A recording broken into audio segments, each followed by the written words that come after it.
नमस्कार दोस्तों, आपका स्वागत है टुमारो ज्ञान चैनल पर। आज हम एक महत्वपूर्ण और विचारशील विषय पर चर्चा करेंगे। अच्छे कर्म करने वालों को क्या दुख ही मिलता है।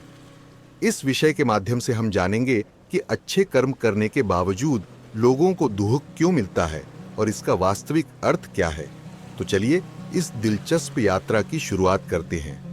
बहुत समय पहले एक छोटे से गांव में एक किसान रहता था जिसका नाम था रामू। रामू एक बहुत ही दयालु और ईमानदार व्यक्ति था। वह हमेशा दूसरों की मदद करता था, गरीबों को खाना देता था और कभी किसी से बुरा व्यवहार नहीं करता था। उसका जीवन सरल था, लेकिन उसे अपनी अच्छाई का सच्चा फल कभी नहीं मिला। गांव के लोग अक्सर उससे पूछते थे, रामू भाई, तुम इतने अच्छे काम करते हो, फिर भी तुम्हें इतना दुख क्यों मिलता है? रामू भी इस सवाल का उत्तर नहीं जानता था। उसके मन में यह सवाल हमेशा चलता रहता था। उसने सोचा कि शायद इसका उत्तर उसे किसी ज्ञानी व्यक्ति के पास जाकर ही मिल सकता है। एक दिन उसने अपने गुरु महात्मा जी से मिलने का निर्णय लिया। महात्मा जी गांव के सबसे ज्ञानी और सम्मानित व्यक्ति थे और उनकी सलाह पर बहुत लोग भरोसा करते थे। रामू ने अपने गुरु के पास जाकर पूछा, गुरुजी, मैं हमेशा अच्छे कर्म करता हूं, फिर भी मुझे इतना दुख क्यों मिलता है? महात्मा जी ने मुस्कुराते हुए रामू को एक कहानी सुनाई। बहुत समय पहले एक महान राजा था जिसका नाम था विक्रमादित्य। विक्रमादित्य का शासन बहुत न्यायप्रिय और धर्मात्मा था। राजा ने हमेशा अपने प्रजा के हित में कार्य किया और उनका राज्य सुखी और समृद्ध था।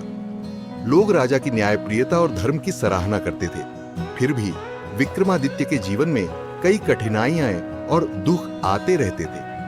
राजा विक्रमादित्य का राज्य बड़े शांति और समृद्धि का उदाहरण था, लेकिन राजा की खुद की निजी जिंदगी में कई परेशानियां थीं।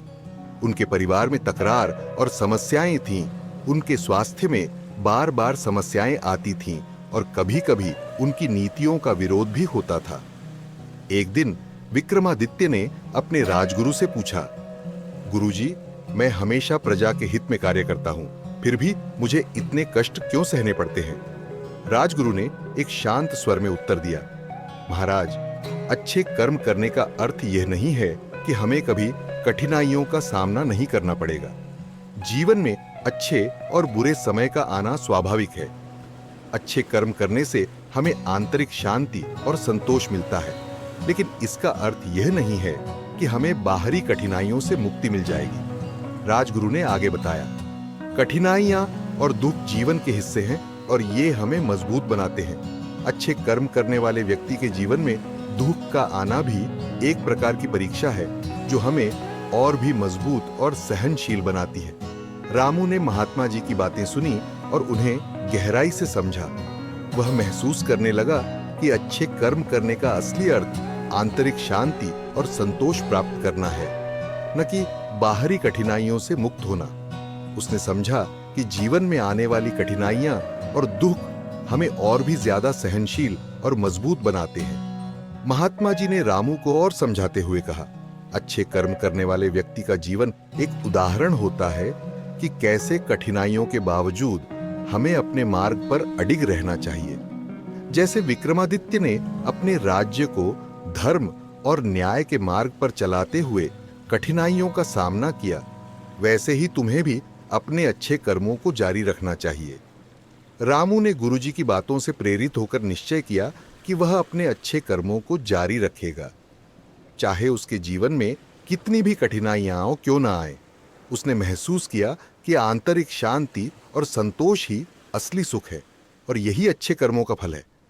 वह जान गया कि जीवन में सुख और दुख का आना एक स्वाभाविक प्रक्रिया है और अच्छे कर्म हमें केवल आंतरिक शांति और संतोष प्रदान करते हैं। रामू ने अब अपने जीवन को एक नई दृष्टि से देखना शुरू किया। उसने समझा कि दुख और कठिनाइयां केवल अस्थायी हैं और वे हमारे आत्मिक विकास के लिए महत्वपूर्ण हैं। उसने अपने जीवन में आने वाली समस्याओं को एक चुनौती के रूप में देखा और अपने अच्छे कर्मों को जारी रखा। इस कहानी से हमें यह सीख मिलती है कि जीवन में अच्छे कर्म करने के बावजूद कठिनाइयों का सामना करना स्वाभाविक है। अच्छे कर्म हमें आंतरिक शांति और संतोष देते हैं, जो असली सुख है। कठिनाइयां और दुख हमें मजबूत बनाते हैं और हमें सच्चे सुख की प्राप्ति के लिए तैयार करते हैं। समाप्त।